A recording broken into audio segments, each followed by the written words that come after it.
समन्ता चक्रवालेषु अत्रा गच्छन्तु देवता सद्धम्मं मुनिराजस्स सुनन्तु सग्ग मोक्खदं ධම්මස්සවන කාලෝ අයං බදන්තා ධම්මස්සවන කාලෝ අයං බදන්තා ධම්මස්සවන කාලෝ අයං භදන්තා නමෝ තස්ස භගවතු අරහතු සබ්බ ධම්මේසු අප්පටිහත ඥානචාරස්ස දස බලධරස්ස චතු වේසාරජ්‍ය විසරදස්ස සබ්බ සත්තුත්තමස්ස ධම්මිස්සරස්ස ධම්මරාජස්ස ධම්මස්සාමිස්ස තථාගතස්ස සබ්බඤුනෝ සම්මා සම්බුද්දස්ස නමෝ තස්ස භගවතු අරහතු සබ්බ ධම්මේසු අප්පටිහත ඥානචාරස්ස දස බලධරස්ස චතු වේසාරජ්‍ය විසරදස්ස සබ්බ සත්තුත්තමස්ස ධම්මිස්සරස්ස ධම්මරාජස්ස ධම්මස්සාමිස්ස තථාගතස්ස සබ්බඤුනෝ සම්මා සම්බුද්දස්ස නමෝ තස්ස භගවතු අරහතු සබ්බ ධම්මේසු අප්පටිහත ඥානචාරස්ස දස බලධරස්ස චතු වේසාරජ්‍ය විසරදස්ස සබ්බ සත්තුත්තමස්ස ධම්මිස්සරස්ස ධම්මරාජස්ස ධම්මස්සාමිස්ස තථාගතස්ස සබ්බඤුනෝ සම්මා සම්බුද්දස්ස සද්ධර්ම ශ්‍රාවක කාරුණික ගුණගරුක බෞද්ධ පින්නතුනි බොහෝම ශ්‍රද්ධාවෙන් යුක්තව සියලු දෙනාම සූදානම් වෙන්නේ තිලෝගුරු ශාන්තිනායක සම්මා සම්බුදුරජාණන් වහන්සේ විසින් ලෝක සත්වයන් පිළිබඳව අසීමිත දයාවෙන් කරුණාවෙන් මෛත්‍රියෙන් යුක්තව අවබෝධ කරගෙන දේශනා කොට වදාළ පරම ගම්බීර වූ ශ්‍රී සද්ධර්ම රත්නයෙන් ඊ타ම පුංචි කොටසක් දේශනා කරවගෙන ධර්ම ගෞරවය පෙරදරි කරගෙන දේශනාගත ධර්මයේ ශ්‍රවණය කරන්නත් ඒ උතුම් ධර්මයේ ශ්‍රවණය කිරීමෙන් ලැබෙන අවවාද අනුශාසනා තම තමන්ගේ ජීවිතවලට එකතු කරගෙන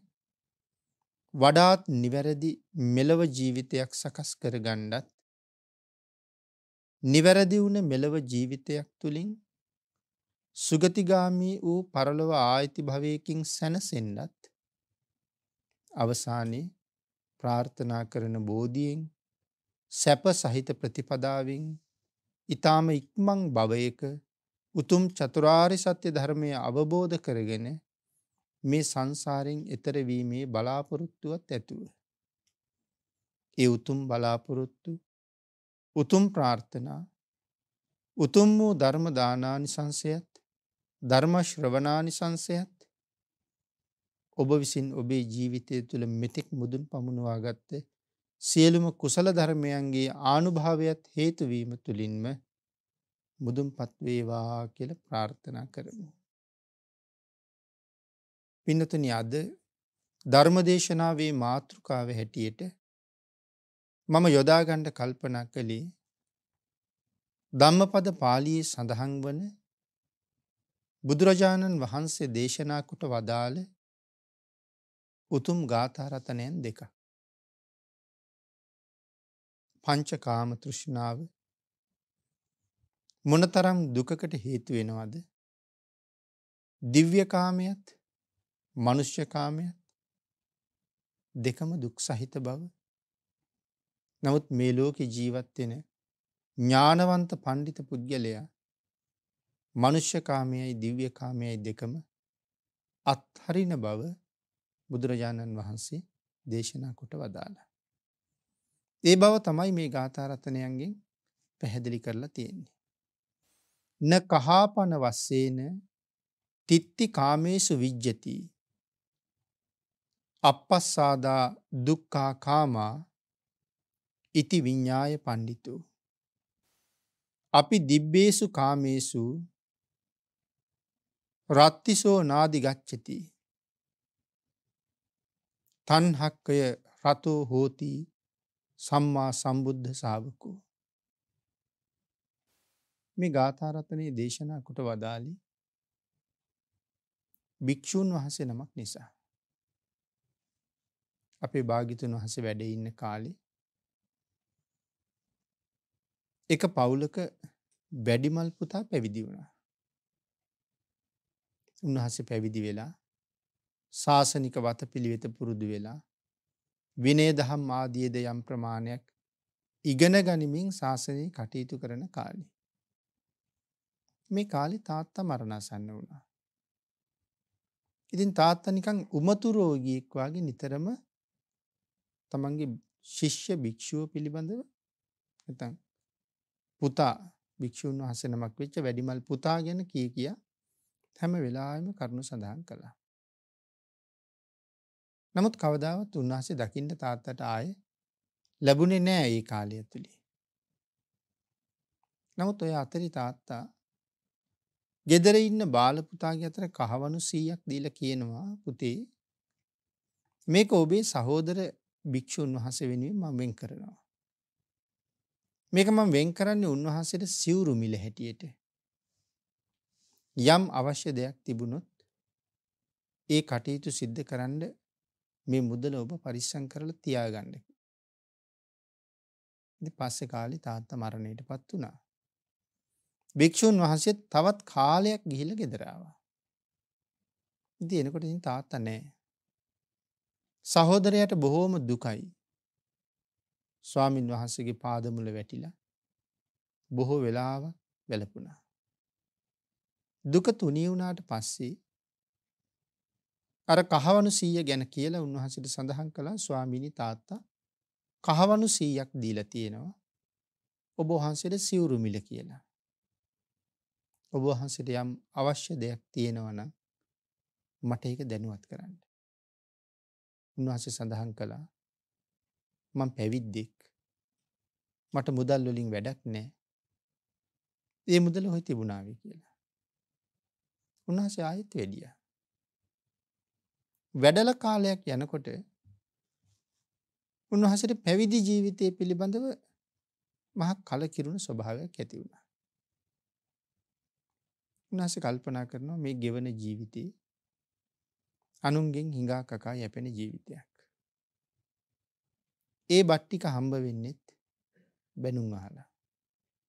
හරියට සමහරු දන් දෙන්න ගියහම බයින විදිහට මුළු ජීවිත කාලෙම භික්ෂූන් නඩත්තු කරන්නේ ඔවුන් වගේ. ඒ හින්දා මේ ගයක් ගානේ හිඟමනේ ගිහිල්ලා බැනුම් අහලා දන් වළඳලා ගෙවන ජීවිතේ මට පළක් නැහැ ගෙදර ගියා නම් හොඳයි කියලා දැන් නිතර ඕක හිතෙනවා. දැන් මේ කාරණාවම කල්පනා කරනවා මිසක් දැන් ඉගෙන ගන්නෙත් නෑ කවටහන් දිනු කරන්නෙත් නෑ. දැන් හාමුදුරුවෝ කොච්චර හිතලද කියනවනම් දැන් හොඳටම කෙට්ටු වෙලා. ඒ වෙලාවේ සහෝදර හාමුදුරුවෝ අහනවා ආයුෂ්මතුනි ඇයි මේ විදිහට ඇදිලා ගිහිල්ලා? මොකක් හරි අසනීපයක්ද? එහෙම ආපුවම සඳහන් කළා නෑ ස්වාමීනි මට දෙන්නේ කලකිරීමක්. මට ගෙදර යන්න හිතිලා තියෙන්නේ කියලා. ඒ ස්වාමීන් වහන්සේලා ඒක මේ භික්ෂුවගේ ගුරු හාමුදුරුවන්ට දැනුවත් කළා.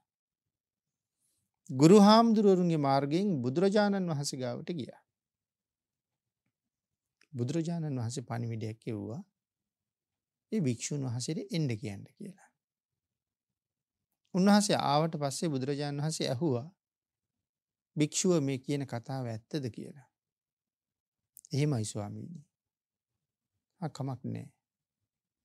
දැන් ගෙදර ගිහිල්ලා ජීවත් වෙන්නේ කොහොමද? තාත්තා ජීවත් වෙච්ච කාලේ කහවණු 100ක් මල්ලිට දීලා තියෙනවා. මං ඒකෙන් ජීවත් වෙනවා කියලා කිව්වා. ඒක ඇද්ද ජීවත් වෙන්නේ? බුදුරජාණන් වහන්සේ සඳහන් කළා ගිහිල්ලා ගල් කැට 100ක් අරන් එන්න කියලා. උන්වහන්සේ ගල් කැට 100ක් අරන් ආවා. භාග්‍යතුන් වහන්සේ සඳහන් කරන දැන් මේක කරන්නකෝ. ඔගෙන් 50ක් අයින් කරන්න. ගෙවල් හදන්න ඕනේ. ඇඳුම් පැළඳුම් ගන්න ඕනේ. උයා ගන්න වළම් පිඟන් ගන්න ඕනේ. මේ ආදී අවශ්‍ය දේවල් සියල්ලම වෙනුවෙන් කහවණු 50ක් අයින් කරන්න. දැන් තව කහවණු 50යි ඉතුරු. ඒකෙන් 25ක් අයින් කරන්න කිව්ව හරක් බානක් ගන්න. කුඹුරු හාන්න හරක් ඉපේ. ඒකටත් 25ක් අයින් කළා. තව තියෙන්නේ 25යි. දැන් මේ කහවණු 25න් නගුල් ගන්න ඕනේ. හීවැල් ගන්න ඕනේ. වැඩ කරන්න එන මිනිස්සුන්ට කුලී ගෙවන්න ඕනේ. ඒ මිනිස්සුන්ට තේ වතුර බුලත් පිට ආදිය දෙන්න ඕනේ. තවත් අවශ්‍ය අනික් ඕන එපාකම් සපුරන්න ඕනේ. කැටි උදළු ආදියත් වැඩට ගන්න ඕනේ. බිත්තර වී ආදී ධාන්‍ය වර්ගත් මිලට ගන්න ඕනේ. මේ සේරම කරන්න තියෙන්නේ දැන් තව කහවණු 25යි. භාග්‍යතුන් වහන්සේ දේශනා කරනවා මහණේ. තවත් කහවණු 100ක් තිබ්බත් මේ වැඩ ටිකට මදි නේද කියලා. තවත් 100ක් තිබිලා මදි නම් ඔබ මේ 100ෙන් මොකද කරන්නේ? කියන කාරණාව උන්වහන්සේට පැහැදිලි කරලා. ගිහි ජීවිතයේ දුක ගැන උන්වහන්සේට පැහැදිලි කරලා. මේ ගාථා රතනයන් දෙක දේශනා කොට වදාළා. න කහාපන වස්සේන තිත්ති කාමේසු විජ්ජති. කහවණු වැස්සක් වැස්සත් මිනිස්සුන්ගේ කාම තෘෂ්ණාවේ නිමාවක් නැහැ. පංච කාම තෘෂ්ණාවේ අඩුවක් නැහැ.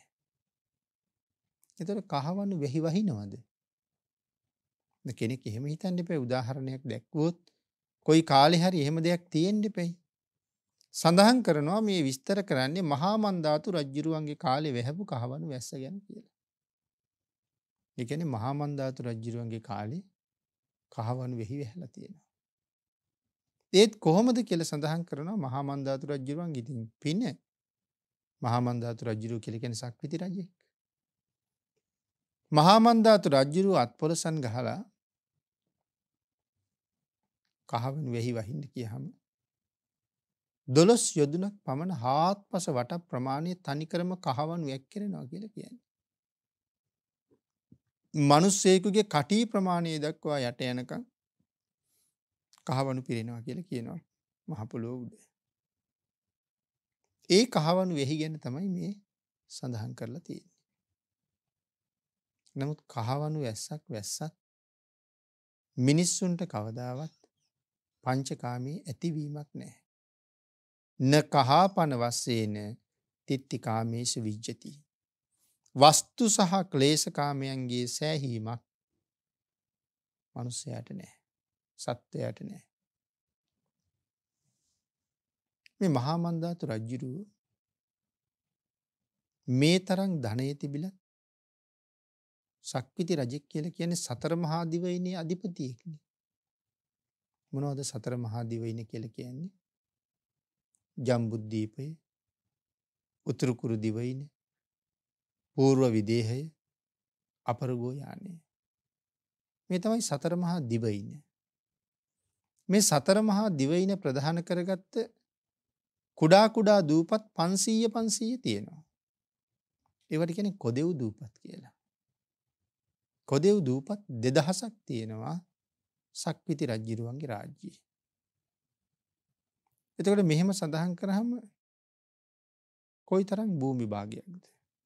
දැන් ජම්බුද්වීපය කියලා කියහම දැන් අපිට හුඟක් වෙලාවට හිතෙන්නේ මේ ජම්බුද්වීපය කියලා කියන්නේ ඉන්දියාවට කියලානේ.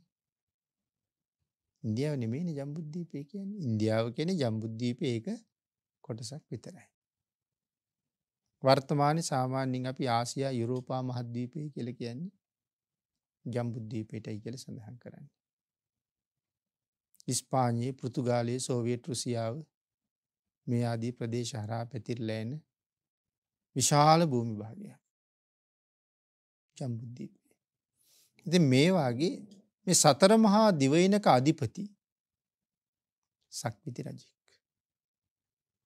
ඒ කියන්නේ මෙහි තියෙන සියලුම සම්පත් එතකොට රජුරවන්ටනේ අයිති. ඊට අමතරව රජුරවන්ට මේ වාගේ කහවණු වැහි වස්සවන්නත් පුළුවන්. එච්චර තිබිලත් මේ රජ්ජුරුවන්ගේ පංචකාම තෘෂ්ණාවේ සෑහීමක් නැති නිසා රජ්ජුරු තව්තිසාවටත් යනවා. රජ්ජුරුවන්ගේ පින කොපමණද සක්‍ර දේවේන්ද්‍රයෝ කිසි දෙයක් කියන්නේ නැහැ. තව්තිසාවෙන් භාගයක් රජ්ජුරුවන්ට දෙනවා. එතකොට මිනිස්සෙක් හැටියට තව්තිසා දෙව්ලොව භාගයක් පාලනය කරනවා. බලන්න කොච්චර පුණ්‍යවන්තද කියලා. මේ කාලේ මිනිස්සුන්ගේ ආයුෂ දිගයි. දැන් මේ කාලේ දෙවියන්ගේ ආයුෂ දිගයිනේ. මේ මන්දාතු රජුරුවන්ගේ කාලේ මිනිස්සුන්ගේ ආයුෂ දිගයි. මේ කාලේ නම් අපට අවුරුදු 60 70යි තියෙන්නේ. දෙවියන්ට නම් කෝටි ගණන් තියෙනවා. ඒ කාලෙත් දෙවියන්ට ඒ කෝටි ගණන් එහෙම්මම තිබ්බා.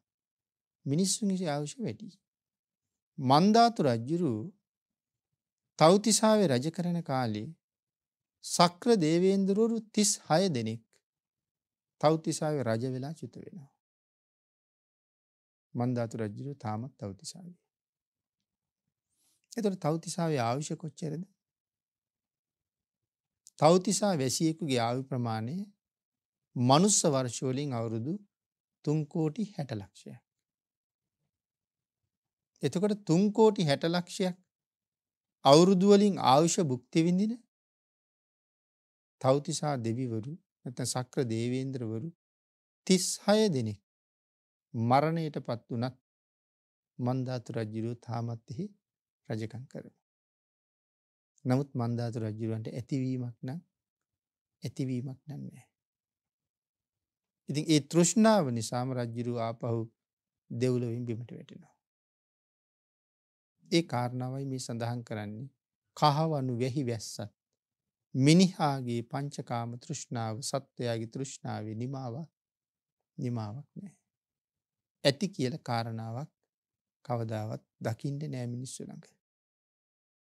නිසා සඳහන් කළා අපස්සාදා කාමා දුක්ඛා. මේ කාමයන් තුල කවදාවත් ලොකු සතුටකුත් නැහැ. දැන් පින්නතුනි අපි උදාහරණයකට හිතන්නකෝ. කෙනෙකුට රුපියල් 50000ක් පඩි හම්බ වෙනවා.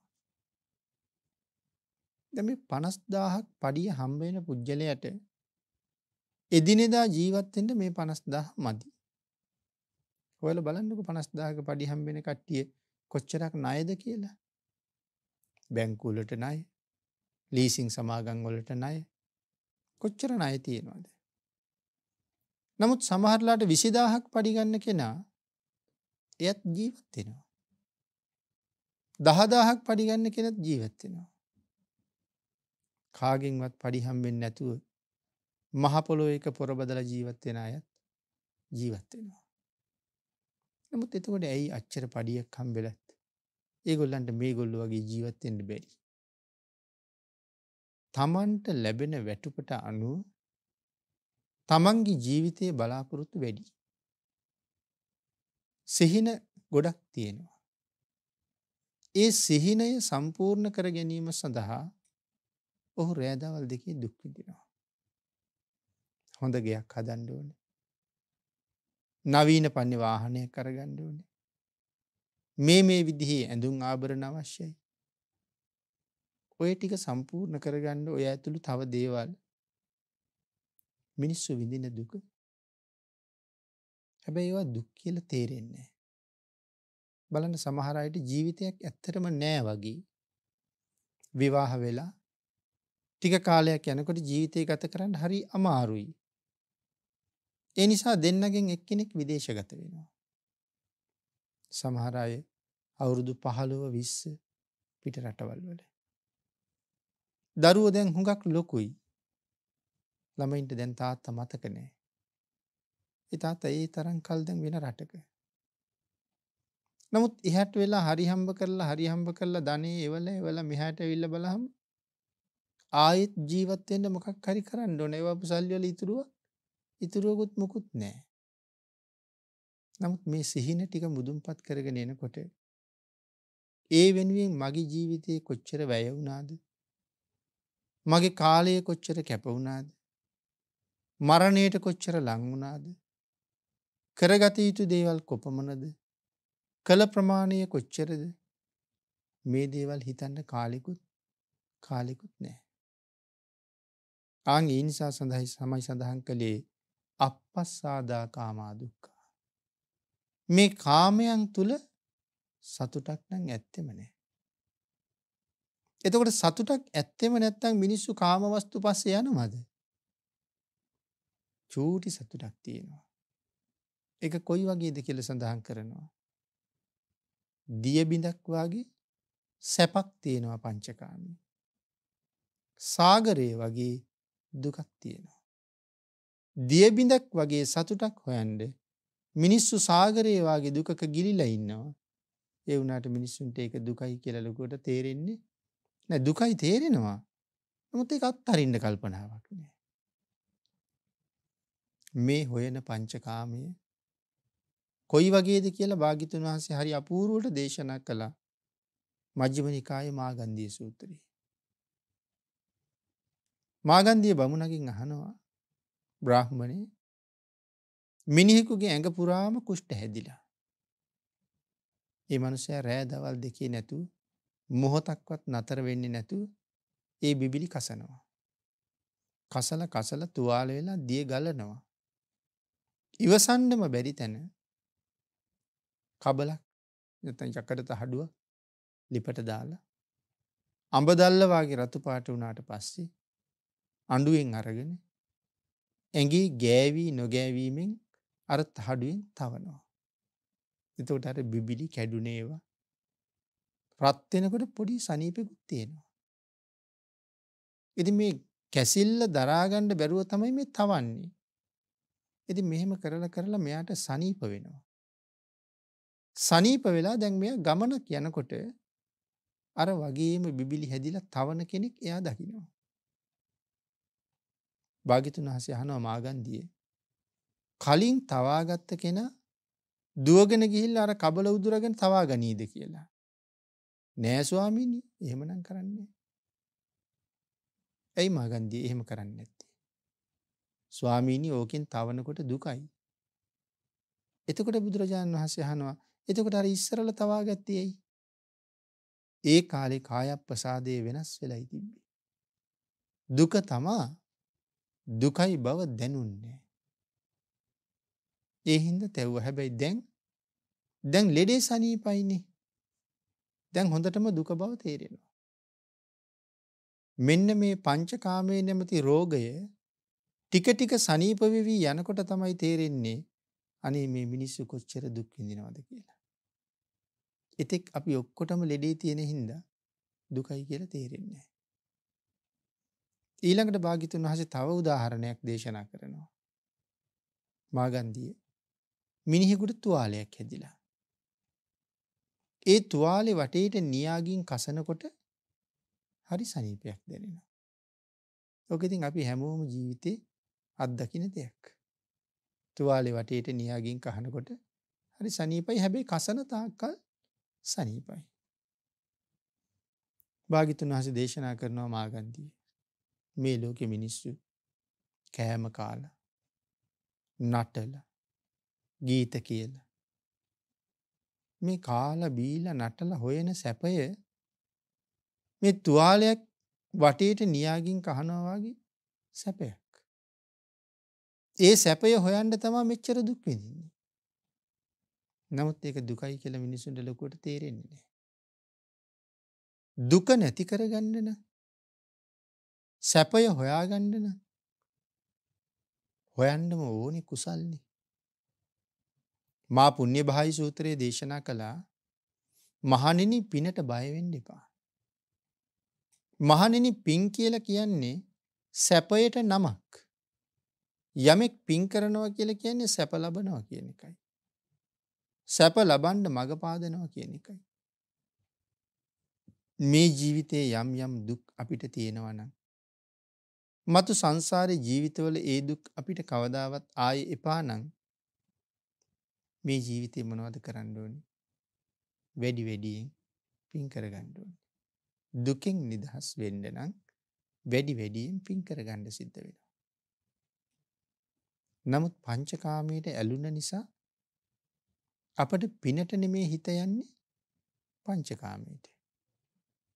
දැන් බලන්න පින් කරන්න යන්න කතා කරන්නකො මිනිස්සුන්ට. දානයක් දෙන්න යන් කීවත්, බණක් අහන්න යන් කීවත්, භාවනාවක් කරන්න යමු කියලා කීවත් හුඟක් දෙනා කියන්නේ බලමුකෝ කියලා. සමහරු කියන්නේ උත්සාහ කරන්නම් කියලා. තව පිරිසක් කියනවා එන්න නම් කැමති. කොහෙද ඉතින් නිමක් නැති වැඩනේ. විවේකයක් ඇත්තෙම නැහැ. ඒකට ඇත්තටම මේ ජීවිතවල විවේකේ කොයි කාලේ හම්බ වෙයිද? දැන් විවේකයක් නැහැනේ. ඉතින් එහෙම වුණොත් මේගොල්ලන්ට විවේක හම්බෙන්නේ අපායෙම තමයි. හැබැයි ඉතින් අපායට ගියාට පස්සේ කවදාවත් විවේකයක් අතරක් හිඩැසක් නැති නිරේ කොහෙද විවේකයක්? ඉතින් විවේකයක් නැහැ කියලා හරියන්නේ නැහැ. විවේකයක් හොයාගන්න ඕනේ. ඒ විවේක කාලය බොහෝ කුසල් වලට යොදන්න ඕනේ. මිනිස්සු මේ ලෝකෙට ආවේ පින් කරන්න මිසක් මේ වෙන කර කර ඉන්න දේවල් කරන්න නෙමෙයි අපි මෙහි ආවේ. ඉතින් ඔක නිතර කියන කතාවක් මම. ඒ වුණාට අපිට ඔක දැන් මතක නැහැ. ඒකටත් හේතුවක් තියෙනවා. මැරිලා ඉපදිච්ච එක. මැරිලා ඉපදුන නිසා අමතක වෙලා තියෙනවා. කල්යාණ මිත්‍රයෝ මුණ ගැහිලා මතක් කරලා දෙන්න ඕනේ. අපි අපායේ ඉඳලා ආපු අය අපායෙන් ආවෙත්, දෙව්ලොවින් ආපු අය දෙව්ලොවින් මෙහි ආවෙත් පින් කරන්න මිසක් මේ නිමක් නැති වැඩ කරන්න නෙමෙයි. සසර වැටුණා නම් වැඩ නතර කරලා පින් කරන්න පටන් ගන්නවා. නමුත් මේ ලෝකේ ජීවත් වෙන කෙනෙකුට ඇත්තටම ගෙයක් දොරක් ඉඩමක් කඩමක් යානයක් වාහනයක් එපා දෙය කියන්නේ. කෙනෙකුට ජීවත් වෙන්න යම් මට්ටමක් ප්‍රමාණයක් තිබුණට කමක් නැහැ. අවශ්‍යනි ප්‍රමාණයක්. නමුත් Tamanට බැරි තරම් බරක් ගොඩ ගහගත්තාම ජීවිත කාලෙම ඒව නඩත්තු කරන්න ගියහම ලොකු ගෙයක් හදාගත්තාම කරදර කොච්චර එනවද ගෙදරට? වාහනයක් අරගත්තාම ඒ වාහනේ පිටිපස්සෙන් කරදර ගොඩක් ගෙදරට එනවා. අපිට හිතාගෙන ඉන්නේ සතුට එනවා කියලා. සතුට එන්නේ නැහැ. කරදර ගොඩක් එන්නේ. ඒක දාන්න වෙනම ගෙයක් හදන්න ඕනේ. ඒක හොදන්න ඕනේ. ඒකේ තව කාර්මික කටයුතු කරන සමහර තැනකට ගෙනහිල්ලා මාසෙකට අමාරකට සැරයක් දවසක් විතර එතන රස්තියාදු වෙන්න ඕනේ. ඒකට 30-40000ක් වෙනම ගෙවන්න ඕනේ. දැන් මේ නහත් තීච්ච කාලේ මේ වියදම් වෙන මුදලයි වාහනේ නැති කාලේ වියදම් උනේ නැහනේ. දැන් අලුත් කරදර ගොඩක් ඇවිල්ලා ගෙදරට. ලොකු ගයක් හදාම අස්පස් කරන්න, දූවිලි පිහින්න, වවුල පන්නන්න කොච්චර ප්‍රශ්න ගොඩක් ගොඩ ගැහෙනවද? මේ ලෝකේ ඉපදුනාට නොතෙමි ජීවත් වෙලා නොමැරෙන්න කාලා බීලා කටයුතු කරගෙන වැඩි වැඩියෙන් කුසල් රැස් කරන එක පඬිත පුජ්‍යලයාගේ සිරිතයි. නෙම නැත්තම් අපිට හැමදාම ගෙවල් අස් කර කර තමයි ඉන්න වෙන්නේ. කාලේ ගෙවිලා යනවා දන්නේම නැහැ. අන්තිමට සංසාරේ අස් කෙරෙන්නේ නැහැ. බාහිර ගෙවල් දොරවල් අස් කරලා මැරිලා යනවා. අපි මෙහාට ඇවිල්ලාම තියෙන්නේ සසරින් අරගෙන ආපු කර්ම ටික අස් කරලා නිදහසේ හිස් වෙලා නිදහසේ යන්න. නැත්නම් අපි ගෙනාවට වඩා බරක් කරේ තියාගෙන තමයි මෙතනින් පිටත් වෙන්න හදන්නේ. ආපු අදහස අරමුණ සියල්ලම වෙනස් වෙලා. ඊළඟට සඳහන් කළා ඉති විඤ්ඤාය පණ්ඩිතෝ. නමුත් මේ ලෝකේ ඉන්න පණ්ඩිතයා දිව්‍ය කාමයයි මනුස්ස කාමයයි දෙකම අත්හරිනවා කියලා. අති දිබ්බේසු කාමීසු කියලා සඳහන් කළේ දිව්‍ය කාමය. දිව්‍ය කාමයත් මනුස්ස කාමයත් දෙකම අත්හරිනවා පණ්ඩිත පුජ්‍යලයා. එතකොට මේ දිව්‍ය කාමයේ සහ මනුස්ස කාමයේ මොකද්ද මේකේ තියෙන වෙනස? අපිට ඒක තේරෙන්නේවත් නැහැ. දිව්‍ය කාමයේ මනුස්ස කාමයේ වෙනස අපිට තේරෙන්නේ නැහැ. පුංචි උදාහරණයකින් තේරුම් ගන්නව නම් හරි ලස්සන උදාහරණයක් කියන්නේ නන්ද තෙරුන්ගේ කතාවයි. නන්ද තෙරුන් කියලා කියන්නේ කවුද? බුදුරජාණන් වහන්සේගේම මල්ලි. ඒ කියන්නේ බුදුරජාණන් වහන්සේට ඇත්තටම මල්ලි කෙනෙක් හිටියද? මල්ලි කෙනෙක් හිටියා. හැබැයි මේ මහා මායා දේවියගේ පුතා නෙමෙයි. ප්‍රජාපති ගෞතමින් වහන්සේගේ පුතා. සුද්ධෝදන රජුරුවන්ගේම පුතා අම්මා ප්‍රජාපති ගෞතමිය. ඒ නිසා තමයි නන්ද මහරහතන් වහන්සේට භාග්‍යතුන් වහන්සේගේම මල්ලි කියලා කියන්නේ. එතකොට නන්ද කුමාරයා පැවිදි වුණා. නමුත් හෙට දවසේ විවාහ මංගල්‍ය, රාජාභිෂේකය, මාලිගාවට ගෙවදීම, අභිෂේක මංගල්‍ය තුනක් ජීවිතේ හෙට. එතකොට විවාහ වෙන්න ඉන්නේ ජනපද කල්යාණිත් එක්ක. එදා සමාජයේ හිටපු රූපයෙන් ඊටාම උසස් කාන්තාවක්. පංච කල්යාණයෙන්ම යුක්තයි. උසට සරිලන මහතක්, මහතට සරිලන උසක්. කොයිතරම් රූප ස්වභාවයක් තිබුණද කියන කාරණාව අපිට හිතින්වත් මවා ගන්න පුළුවන් කමක් නැහැ. ජනපද කල්යාණිගේ ශරීරයෙන් නිරන්තරයෙන් විහිදෙන එළියක් තියෙනවා. ඒ නිසා සඳහන් කරනවා රාත්‍රියේට තනියම කුටියක හිටියහම ඒ කුටිය ආලෝකමත් කරන්න පහන් අවශ්‍ය නැහැ කියලා. ඒ තරම්ම ඒ කුටිය ඇතුලේ ඇඟෙන් නික්මෙන කාන්තියෙන් පිරෙනවා. එච්චර එළියයි. ඉතින් ඒකයි මම සඳහන් කළේ මේ රූපේ හිතින්වත් මවා ගන්න අපිට බෑ කියලා. බුදුරජාණන් වහන්සේගේ පිටිපස්සෙන් පාත්‍රා ධාතුවත් අරගෙන යනවා දකින්නකොටත් ස්වාමීනි ඉක්මනට එන්න වැඩ ගොඩක් තියෙනවා කියලා කියනවා. ඒවත් මෙනෙහි කර කර තමයි යන්නේ. නමුත් පන්සලට ගිහිල්ලා භාග්‍යතුන් වහන්සේ අහනවා නන්ද මහණ විමුද කියලා. ජනපද කල්යාණි කියපු කතාව භාග්‍යතුන් වහන්සේට ඇහුනේ නැතුවවද්ද? හෙට මංගල්‍යයන් ගැන නොදන්නවවද්ද? ඔක්කොම දන්නවා. දැනගෙන අහනවා නන්ද මහණ විමුද කියලා. බුදුරජාණන් වහන්සේට කීකරු වෙනවා කියන කාරණාව දැනෙන තවත් හොඳ තැනක්. මේ සියල්ලටම මේ සූදානම් වෙනවා ලහිලහි. භාග්‍යතුන් වහන්සේ නන්ද මහණ විමුද කියලා අහපුවාම බෑ කියලා කියන්නේ නන්ද කුමාරයාගේ දිව නැමුන්නේ. හා ස්වාමීනි කිව්වා. ඒ කීකරුකම ලබන්න අපිට මේ සංසාරේ තව කොච්චර කල් යන්න වෙයිද?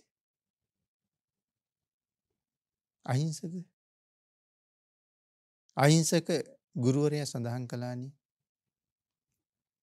ඇඟිලි මාලයක් දුන්නේ නැත්තම් මිනිස්සු 1000ක් මැරුවේ නැත්තම් උඹට ශිල්ප පිහිටන්නේ නැහැ කියලා. ගුරුවරයා කියනවා නම් මිනිස්සු මරන්න කියලා. මං ඒක හරි කරනවා.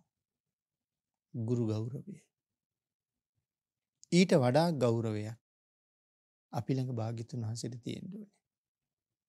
හැබැයිම පුණ්‍යවන්තයන්ගේ ගෞරවය තමයි මේ පේන්නේ. නන්ද කුමාරයා මහණ වෙමු කිව්ව මහණ කළා. කෙනෙකුට හිතෙන්න පුළුවන් බුදුරජාණන් වහන්සේ මහා කීකරු කෙනෙක්, අකාරුණික කෙනෙක් කියලා. මේ තරුණයා මේ තරම් බලාපොරොත්තු ගොන්නක් කරපිට දියාගෙන ඉන්නකොට මහාන කරන කෙනෙක් ඉන්නවද කියලා නේද අපිට හිතෙන්නේ. මහාන වුණත් නන්ද කුමාරයා හිතන්නේම ජනපද කල්යාණි ගැන. ඒක භාග්‍යතුන් වහන්සේ නොදන්නව නෙමෙයි. මොකද රහත් වෙලා නැහැනේ. ඒක දැනගෙන කියනවා නන්ද යම්ද දිව්‍ය ලෝකේ කියලා. හා කිව්වා. මෙච්චර දෙයක් අතහැරලා මහාන වුණා නම් දැන් දිව්‍ය ලෝකයන්ද කියන්නට බෑ කියන්නේ. ඒ යන ගමන් දෙවිච්ච හේනක හිටපු වැඳිරියක් වෙන්නවා. නන්ද දැක්කද අර වැඳිරි පිච්චිලා. ඒ කාරණාවත් පෙන්නගෙන දෙව්ලොවට එක්ක ගිහිල්ලා දිව්‍යාංගනාවන් පෙන්නවා.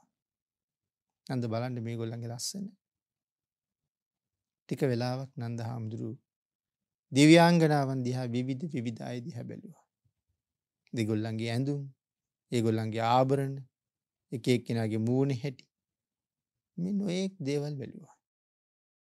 භාග්‍යතුන් වහන්සේ අහනවා නන්ද ජනපද කල්යාණීට කැමතිද?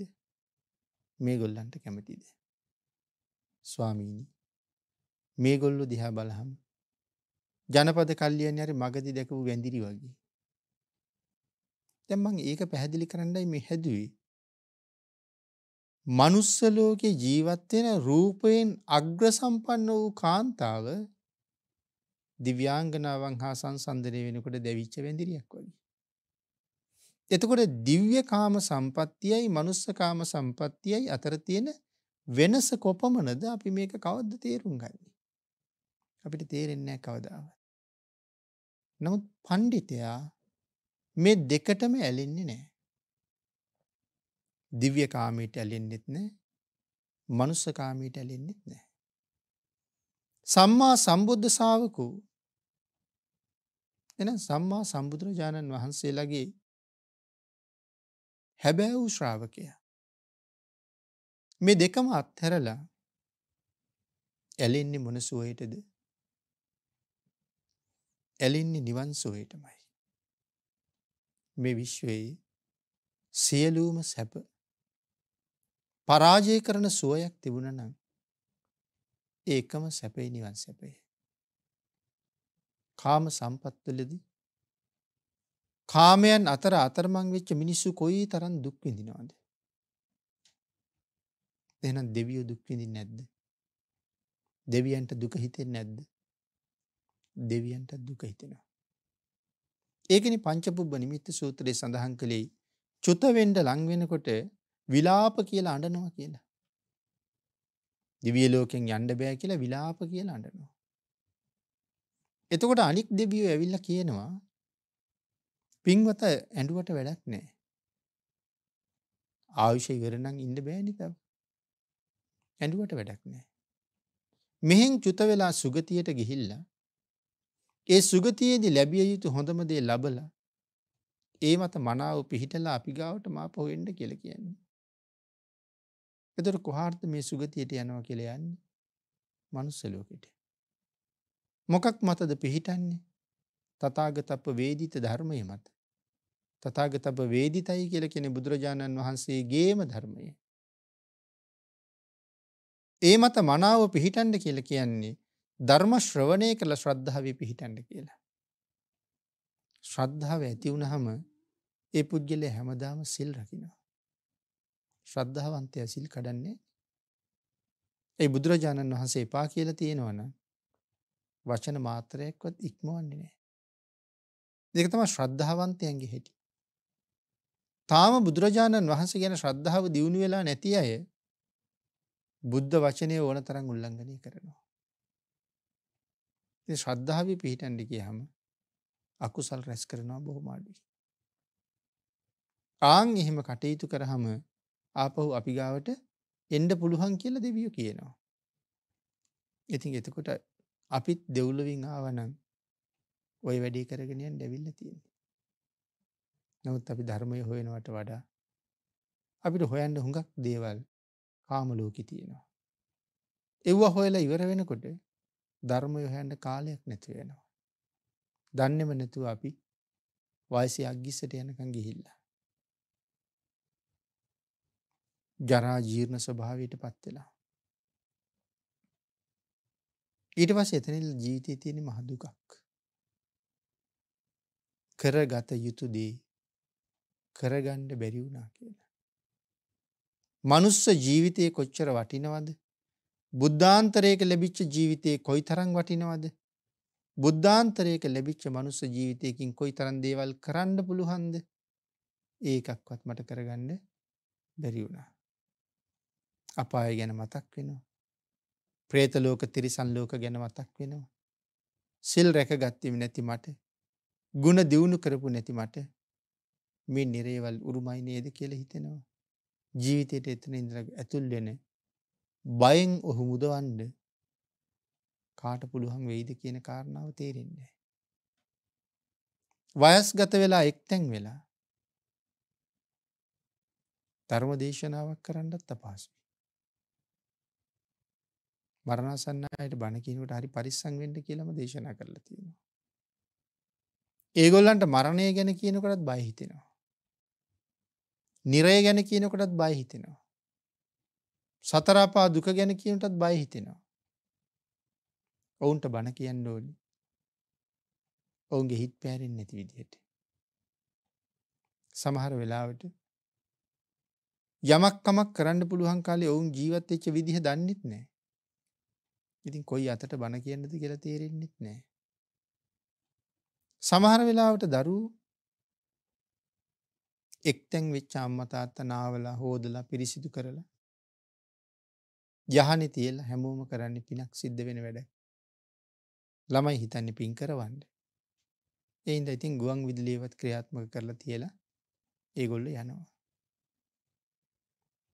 එහෙම ගියාට අර ධර්ම දේශනාවල් වල කියන දේවල් මනුස්ස ජීවිතේ වටිනාකම ගැන කියලා දෙනවා.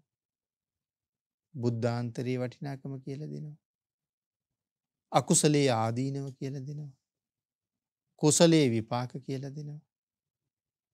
දැන් මේ උදේ ඉඳලා රෑ වෙනකන් අර දේශනාවලට සවන් දීගෙන ඉන්න පුද්ගලයා පින් රැස් කරයි කියලා හිතනවාද අපි අය? ඔහුගේ ජීවිතේ බීතියෙන් පිරීලා යනවා. ඒ මේ තරම් වටිනවලු ජීවිතේ. නමුත් ඒ ජීවිතය තුළ වටින වැඩ මුකුත් මම කරලා නැහැ. අකුසලයේ මේ තරම් බල සම්පන්නයි කියලා ධර්මයේ කියනවා. මේ කියන විදිහ අකුසල් මං කොච්චර කරලාද? නිරය මෙච්චර භයානකයි කියලා කියනවා. එහෙනම් ඒ නිරයට යන පව් මං කොච්චර කරලාද? දැන් මේව ළමයින්ට කිය හැකිද? බිරිඳට කිය හැකිද? නෑයන්ට කිය හැකිද? ඔක්කොම හිතේ තද කරගෙන මැරිලා සුගතියක් තියෙයිද කියන කාරණාව කොහොමද තේරෙන්නේ නැහැ. බලන්න ජීවිතයක් මුලින් වැරදුනහම සංසාරේ ආත්ම කෝටි කීයක් පරදිනවද කියලා. අපි හැම වෙලාවෙම උත්සාහ කරන්න ඕනේ මේ ජීවිතේ ජයග්‍රහණය කරා අරගෙන යන්න. අපි හැම වෙලාවෙම වෑයම් කරන්න ඕනේ පරාජිතයෙක් වෙන්න නෙමෙයි ජයග්‍රාහකයෙක් වෙන්න. මේ කාම ලෝකයේ මොන ජයග්‍රහණ ලැබුවත් වැඩක් නැහැ. සංසාරය තුල ජයග්‍රහණය ලබන්න ඕනේ. බුදුරජාණන් වහන්සේ පෙන්නපු මාර්ගයෙන් ජය ගන්න ඕනේ. එවන් කෙනා තමන්ගේ ජීවිතයට හොඳ සාධාරණයක් කරපු කෙනෙක්. ඔහු බය නැහැ. හොඳට මග වියදම් තියෙනවා. මේ ලෝකේ හම්බ කරපු සියලුම සම්පත් මෙහෙ දාලා යන්න වෙනවා. මම රැස් කරගත්ත කුසල් නැමැති වියදම් ටික තමයි අරන් යන්න පුළුවන්. ඒ හින්දා මලු බෑග් පුරවලා ගෙනියන්න මග වියදම් පොඩි ගහ ගන්න ඕනේ. මොකද සංසාර ගමනේ තව කොච්චර ඈත යන්න වෙයිද දන්නේ නැහැ. මග වියදම් නැති වුණ දවසට කොතන නතර වෙලා දුක් විඳින්න වෙයිද කියන කාරණාව තේරෙන්නේ නැහැ. අර වෙලාවක් නැහැ කියා ඔක්කොම කරපු දේවල් කිරුවේ අනුන්ටමයි. නැත් Tamanට යමක් කරගන්න වැඩි වෙලාවක් වෙන් කරන්න. හැම දවසෙම Taman වෙනුවෙන් වෙන් කරපු කාලයක් තියාගන්න. එහෙම නැත්නම් මගේ ජීවිතේ අනුන් වෙනුවෙන්ම කැප වෙලා වෙනවා. ආන් ඒකින්ද ජීවිතේ හෙට අනිද්දා වෙනකන් තියෙයි කියලා විශ්වාස නැහැ. බුද්ධාන්තරයක ලැබිච්ච ජීවිතේ මිල කරන්නත් බෑ. එයින් අනුන්ට යහපතක් වෙන්නත් ඕනේ. Tamanට වැඩි වැඩියෙන් යහපතක් කරන්න උත්සාහ කරන්න. ආන් එහෙම උත්සාහ කරන අය භාග්‍යතුන් වහන්සේගේ ශ්‍රාවකයෝ ඒ අය අතර විශේෂයි. ඒ නිසා සඳහන් කළා තණ්හක්කය රතෝ හෝති සම්මා සම්බුද්ධ ශාවකෝ. තණ්හාව ෂය කරලා උතුම් නිවනින් සංසාරයෙන් එතර වෙන්න ඒ උතුම් නිවන් මගේ ඇලෙන එක සම්මා සම්බුද්ධ ශ්‍රාවකයාගේ සිරිතයි ස්වභාවයයි. එහෙනම් භික්ෂු භික්ෂුණී උපාසක උපාසිකා කියන ඔබ අපි සියලු දෙනාම සම්මා සම්බුද්ධ ශ්‍රාවක. පැවිද්දගේ ගමන හරි වේගවත් කියලා දේශනා කළ අහංසේක්ගේ වගේ. මොනරා ටිකක් පස්සෙන් එනවා. ඒ වගේ තමයි ගිහි කෙනා මේ මාර්ගය තුළම ටිකක් ප්‍රමාද වෙලා ඔහුත් එනවා මොනරෙක් වගේ ඔහුගේ ගමන. සතා ලොකුයි, බර වැඩි, ලස්සනත් වැඩි, අහංකාරත් වැඩි. ඔව්ව මෙව කරගෙන එනකොට ටිකක් ගමන පරක්කුයි. නමුත් වීරවන්තයා මේ ශාසනයෙන් ඵල නෙලනවා. එවන් වූ උතුම් ශාසනයේ මුණ ගැහිලා තියෙන වෙලාවේ පංචකාමයටම ජීවිතේ ඉඩ දෙන්නේ නැතුව භාග්‍යතුන් වහන්සේගේ වචනයට කීකරු වෙලා මම වෙනුවෙන් සසර අනන්ත දුකක් විඳලා මට මග කියන්න ආපු භාග්‍යතුන් වහන්සේට කීකරු වෙන එක හැබැයිම ශිෂ්‍යයෙකුගේ ස්වභාවය කියන එක සිහිපත් කරගෙන ඒ මගින් සසරින් එතර වෙන්න වීරිය වඩන්න රත්නත්‍රයේ ආශිර්වාදයෙන් ඔබට ශක්තිය, ධෛර්යය, වාග්ය, වාසනාව උදා වේවා කියලා ආශිර්වාද කරනවා. පින්නතුනි අද ධර්මදේශනාවේ දායකත්වයේ දරනු ලබනවා වරකාපොළ පදිංචි අනුර වික්‍රමාරච්චි මහත්මයා, සන්ධ්‍යා වික්‍රමාරච්චි මහත්මිය, අමා වික්‍රමාරච්චි දියණිය සහ කලපලුවාවේ පදිංචි අනෝමා රත්නායක මහත්මිය. උතුම් අරමුණ හැටියට සිහිපත් කරනවා හේනවත්ත මීගොඩ විසූ ඩී.බී. ජයසිංහ පියාණන්ට සහ ලීලා රණසිංහ මෑණියන්ට, වරකාපොළ විසූ කිරිබණ්ඩා වික්‍රමාරච්චි පියාණන්ට සහ පොඩි නෝනා රණවක මෑණියන්ට, ඒ වගේම සහභාගී වූ සියලු දෙනාගේ නමින් මියගිය සියලුම ඥාතීන්ට මේ පින් අනුමෝදන් වේවා. සහභාගී වූ සියලු දෙනාටත් සුජීවත්ව සිටින මව්පියන් ඇතුළු ඥාති මිත්‍රාදීන්ටත් ධර්මයේ ශ්‍රවණය කළ සියලු දෙනාටත් කල්යාණ මිත්‍ර දේශකයන්න් වහන්සේ ඇතුළු මහා සංඝරත්නයටත් කල්යාණ මිත්‍ර ගිහි උතුමන්ටත් නිදුක් නිරෝගී චිරජීවනයේ සැලසේවා. වසංගත රෝග බිය ඇතුළු නොයෙකුත් අයුරින් පීඩා විඳින ශ්‍රී ලංකා දීපවාසී ලෝකවාසී ජනතාවට යහපත් කාලයක් උදා වේවා. ධර්මිෂ්ඨ සත්පුරුෂ මිනිසුන් ලොව බිහි වේවා. සද්ධර්මයේ ලොව තුල බැබලේවා කියලා අන්තිමට උතුම් ප්‍රාර්ථනාවක් සිද්ධ කරනවා. වරකාපොළ පදිංචි අනුර වික්‍රමාරච්චි මහත්මයා ඇතුළු පවුලේ පිරිස පුණ්‍යානුමෝදනා කළ සියලු දෙනාටම පින් අනුමෝදන් වේවා. ආශිර්වාද කළ සියලු දෙනාටම රත්නත්‍රී ආශිර්වාදයෙන් නිදුක් නිරෝගී භාවයේ චිරජීවනයේ සැලසේවා. හැම කෙනෙක්ම ප්‍රාර්ථනා කරන බෝධියෙන් සැප සහිත ප්‍රතිපදාවෙන් ඊ타ම ඉක්මන් භවයක උතුම් චතුරාර්ය සත්‍ය ධර්මාවබෝධය ලබාගෙන මේ සංසාරයෙන් එතර වෙන්න මේ සියලු කුසල කර්මයන් තම තමන්ගේ ජීවිතවලට හේතු වාසනා වේවා කියලා සියලු දෙනාටම ආශිර්වාද කරනවා. ආකාසට්ඨා ච බුම්මට්ඨා දේවා නාග මහිද්దికා පුඤ්ඤන්තං අනුමෝදිත්වා චිරං රක්ඛන්තු ලෝක සාසනං දේවෝ වස්සතු කාලේන සස්ය සම්පatti හේතුච පීතෝ භවතු ලෝකෝ ච රාජා භවතු ධම්මිකෝ.